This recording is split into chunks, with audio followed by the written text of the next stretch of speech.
learners, today we will be talking about William Wordsworth's preface to the lyrical ballads. We shall begin this session by looking at the background to the lyrical ballads. Thereafter, we will proceed to Wordsworth's theory of poetry. Now, his theory of poetry can be divided into four main heads. First, the definition of poetry. Second, the characteristics of a poet. Third, the subject matter and function of poetry. And fourthly, the language of poetry.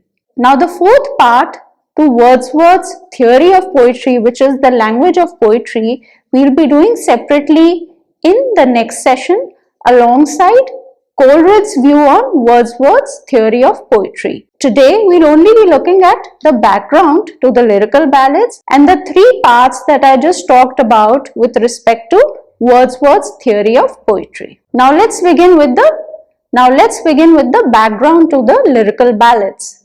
The French Revolution made the common man the center of all political organizations, thereby placing focus on the notions of individuality, freedom, free will, uniqueness and imagination.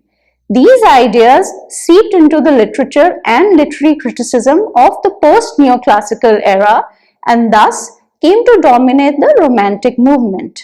In English, the first major work signaling the arrival of Romanticism was a collection of poems published by William Wordsworth and Samuel Taylor Coleridge in 1798, titled Lyrical Ballads. And this is often considered the manifesto of the Romantic movement. Now, how did the publication of lyrical ballads come about? In a chance meeting that was to change the course of poetic history, Samuel Taylor Coleridge made the acquaintance of William Wordsworth and his sister Dorothy in Somerset in 1795. The two poets became friends who recognized and admired each other's poetic skills. They continued to influence, inspire and criticize each other's poetry, only to eventually realize their shared belief that verse stripped of high literary artifice, contrivance and written in the language of the lower and middle classes, the shepherds, the peasants, could aptly express the fundamentals of human nature. Now, what was the significance of the lyrical ballads with respect to literary history? This collection of poems was a direct response to the ideas and style found in the literature written between 1660 and 1798, a period commonly referred to as the Neoclassical era. The Neoclassical era was tremendously influenced by what is called as the Enlightenment, the period lasting from the late 17th into the late 18th century, that witnessed the birth of modern science and philosophy as a result of thinkers emphasizing reason over tradition. A product of the Enlightenment, neoclassical poetry is defined by its use of rigid poetic form and ornate language. Writers such as Alexander Pope and Samuel Johnson, for instance, produced poems that tend to adhere to strict formal metrical patterns, employ complex poetic diction and emphasize the importance of rational thought and logic over feeling and emotion. Lyrical ballads constituted a clear and intentional break from this literary tradition. In fact, when Lyrical Ballads was first published in 1798, critics were sharply divided on whether the collection was innovative and brilliant or a complete failure. Therefore, eager to help both critics and readers better understand their work, Wordsworth and Coleridge reprinted the volume in 1800 with additional poems and a longer preface that outlined their theory of poetry. This preface, written by Wordsworth, was one of the most direct attempts to challenge the popular poetic practices of the 17th and 18th centuries and offer a new poetic theory to replace them. The preface is thus an explanation of Wordsworth's poetic process by way of self-justification, a justification that was necessitated by the fact that the kind of poems included in this volume were radically different from the poetry of the period. Now let us quickly list the various editions of lyrical ballads in a chronological manner. The first edition of 1798 was published with a short foreword in which Wordsworth stated very briefly the main points of his argument. Most of the poems in this edition were written by Wordsworth, whereas Coleridge contributed only 4 poems, including one of his most famous poems, which was The Rime of the Ancient Mariner. The second edition was published in 1800. It included additional poems by Wordsworth and a much longer and more detailed preface containing the poetical principles of Wordsworth and Coleridge. This edition was later revised and expanded in 1802 with an added appendix by Wordsworth titled Poetic Diction. In this edition, Wordsworth also elaborated upon the definition of the poet as well as the universality and value of poetry. A third edition was published in 1802 with further changes made to the preface, and a fourth edition was published in 1805. In today's session, we will be looking into Wordsworth's theory of poetry as expounded in the preface to the second edition of the Lyrical Ballads. Now let us ask ourselves the question, what is poetry? A question to which Wordsworth answers in the following words. All good poetry is the spontaneous overflow of powerful feelings, and though this be true, poems to which any value can be attached were never produced on any variety of subjects but by a man who, being possessed of more than usual organic sensibility, had also thought long and deeply. For our continued influxes of feeling are modified and directed by our thoughts, which are indeed the representatives of all our past feelings. And as by contemplating the relation of these general representatives to each other, we discover what is really important to men, so by the repetition and continuance of this act, our feelings will be connected with important subjects, till at length, if we be originally possessed of much sensibility, such habits of mind will be produced, that by obeying blindly and mechanically the impulses of those habits, we shall describe objects and utter sentiments of such nature and in such connection with each other that the understanding of the reader must necessarily be in some degree enlightened and his affections strengthened and purified. Now, if you consider these lines carefully, you will notice that there is a twofold emphasis. On the one hand, Wordsworth is emphasizing spontaneous expression, while on the other hand, the role of the rational mind, of premeditation, of dwelling long upon a particular thought or feeling is also brought into focus. Therefore, poetry is not the mere turning loose of feelings and emotions. Instead, feelings are continuously directed by thoughts, or as T.S. Eliot says in his essay, The Metaphysical Poets, published in 1921, the poet thinks his feelings and feels his thoughts. Wordsworth's own poetic practice of first contemplating upon an emotion or a complex set of feelings, thereupon allowing these to settle and develop gradually until these emotions and feelings have finally matured into ideas, ready to be expressed and delivered, is an illustration of this idea. This idea is later modified in his essay supplementary to the preface of the 1815 edition of his poems, where Wordsworth writes that poetry is the reflection of the wisdom of the heart and the grandeur of the imagination. Wordsworth further elaborates, Aristotle, I have been told, has said that poetry is the most philosophic of all writing. It is so. Its object is truth, not individual and local, but general and operative, not standing upon external testimony, but carried alive into the heart by passion. Truth, which is its own testimony, which gives competence and confidence to the tribunal to which it appeals and receives them from the same tribunal. Poetry is the image of man and nature. The last sentence we just quoted, which is, poetry is the image of man and nature, needs some explanation. Both man and nature here seem to come across as rather generalized entities, and by now we all know that the cult of individualism was an integral part of Romanticism.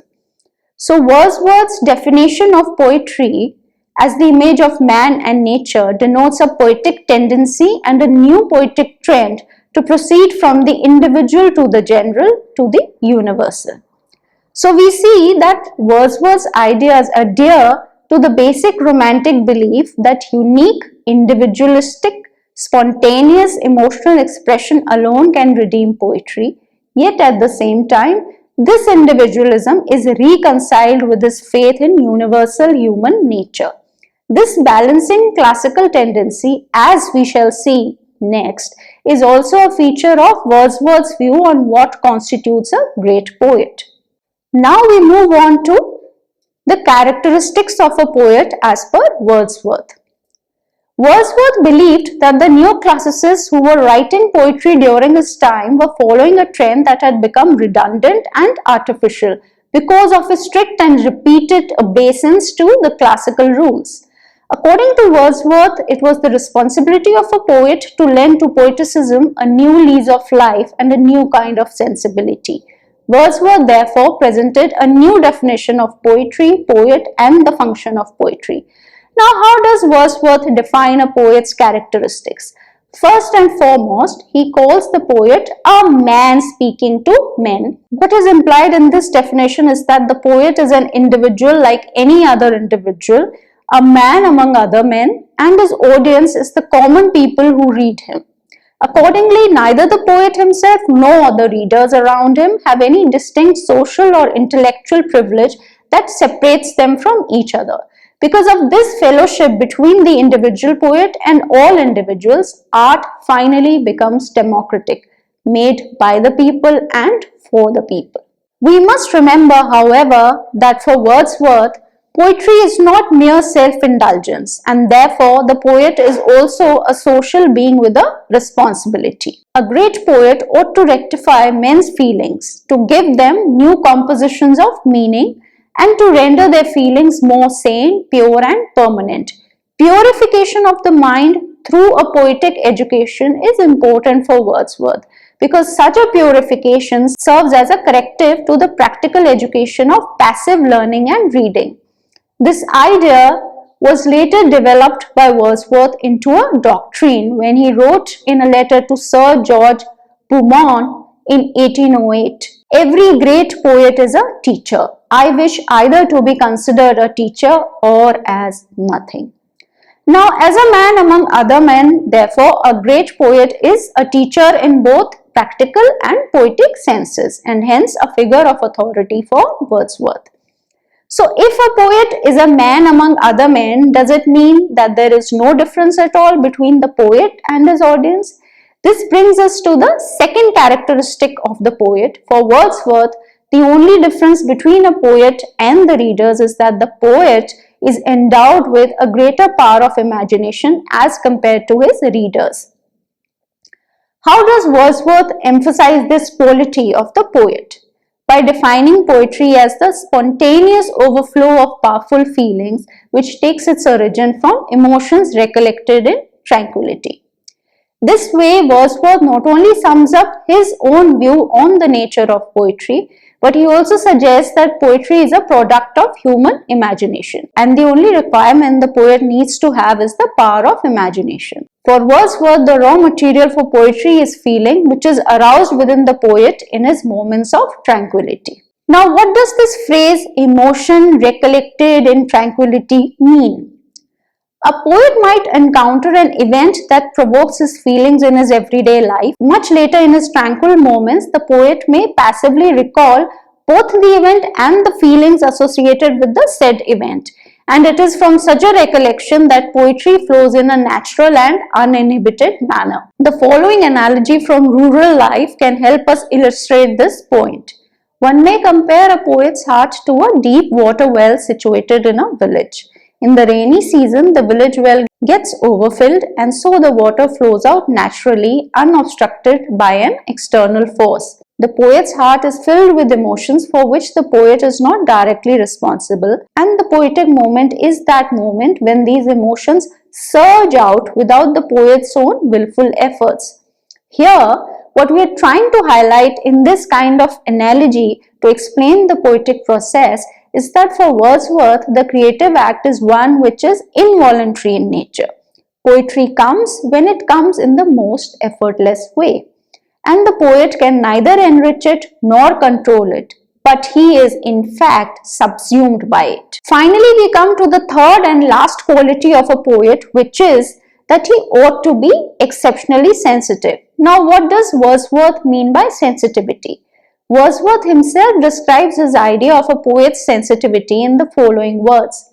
He is a man speaking to men, a man, it is true, endowed with more lively sensibility, more enthusiasm and tenderness, who has a great knowledge of human nature and a more comprehensive soul than are supposed to be common among mankind, a man pleased with his own passions and volitions, and who rejoices more than other men in the spirit of life that is in him, delighting to contemplate similar volitions and passions as manifested in the goings on of the universe, and habitually impelled to create them where he does not find them. To these qualities he has added a disposition to be affected more than other men by absent things as if they were present, an ability of conjuring up in himself passions which are indeed far from being the same as those produced by real events, yet do more nearly resemble the passions produced by real events. It is this quality of a heightened sensitivity that enables the poet not only to feel that which happens to him personally, but also to experience vicariously that which may happen to others. For Wordsworth, then, the poet is a translator who reproduces or imitates through language human passions that arise within him as well as those within others. Also, according to Wordsworth, the poet's sole purpose behind this act of the imitation of passions is to give immediate pleasure to other human beings. So far, my dear learners, we have discussed the three characteristics of a poet given by Wordsworth, namely his educative role as a teacher, his imagination, and finally his sensitivity. And together these three aspects constitute what Wordsworth calls a poet's organic sensibility.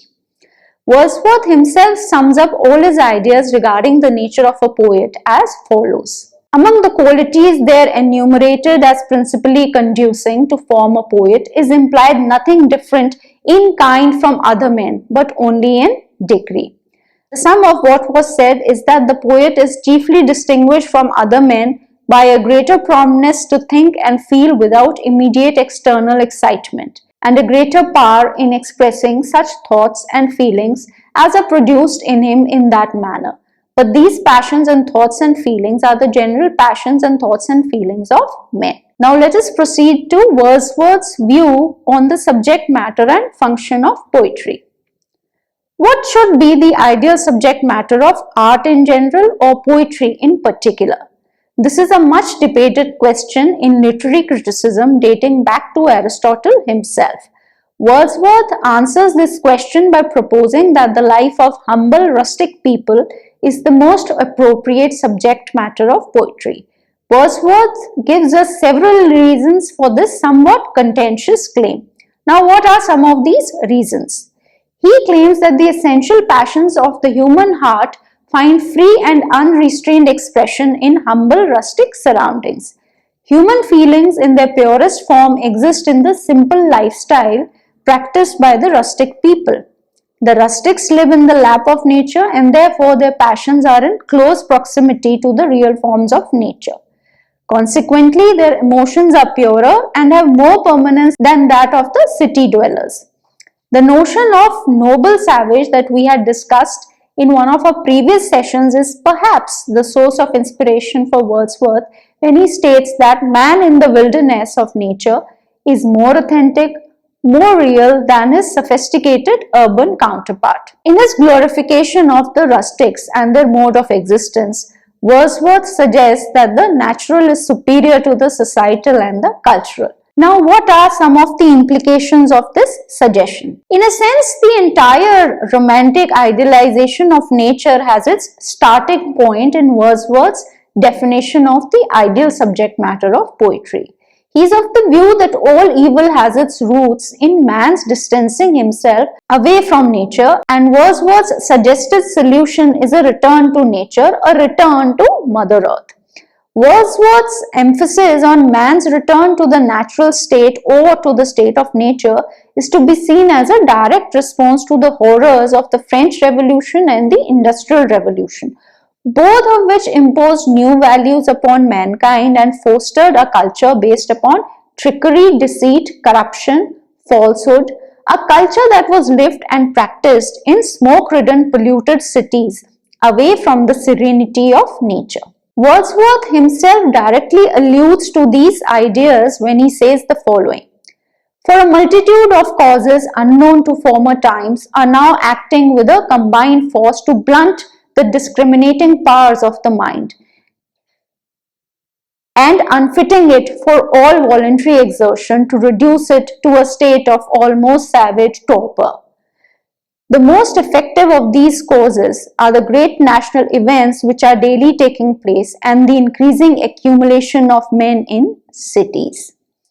In this way, the universal function of poetry for Wordsworth is to sensitize and humanize the readers, a function that becomes more and more pressing, urgent, as men transition from the agrarian society to an urban lifestyle in the wake of all the revolutions that we have already discussed in our first session on Romanticism. Apart from its humanizing influence, yet another function of poetry can be seen in the kind of relationship that it shares with science.